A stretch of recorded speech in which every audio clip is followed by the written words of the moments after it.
Relax. Breathe.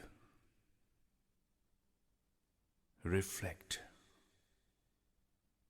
May the Buddha guide you well. To be free of worries. People often complain the burden of life is becoming too heavy to carry, or the stress that I am facing is getting to be too much for me. Many of us are often plagued with these worries. So, what kind of worries do we have? As children, we were anxious for the love of our parents. At school, we are worried about the report cards. In making friends, we worry about them looking down on us.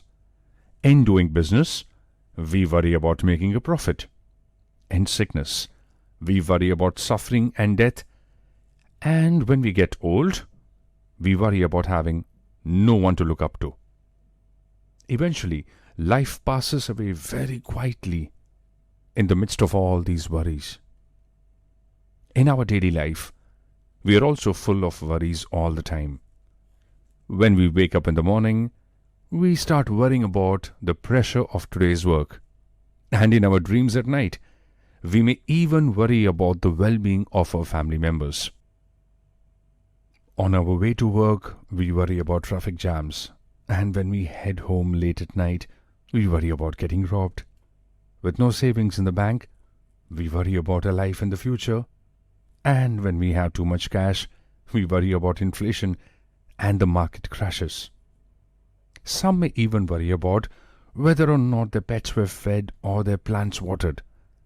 Others worry about whether or not there were any special calls from friends when they were away, and how their children are doing in school.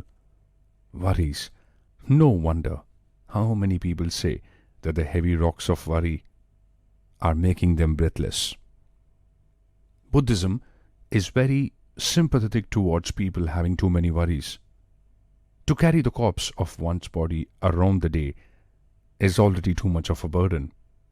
And then there is a load of desires and cravings, and the right and wrong of self and others to bear. Human life is really overwhelmed with all these sufferings. So how can we be liberated from suffering? We should be free of worries. Some of our minds are entrapped by fame and fortune, and others bound by the gain and loss of love. Some may say life is too short, while others consider the part of life too long. When we have no worries, then life seems short. And when we have too much on our minds, the path of life seems to be a long one. As the saying goes, when we have a lot on our minds, even the universe seems too small. But when we have no worries, even a small bed appears spacious. Buddhism teaches us that in dealing with wealth and honor of family and children, we should regard them as one would a piece of luggage. When we need it, we should pick it up and take it with us. When we do not need it anymore, we have to put it down and let go. But when we fail to pick it up when needed, or cannot let go when we should, then your life starts becoming difficult. To be able to pick up and let go at the right time is to live a wonderful life that is free of worries.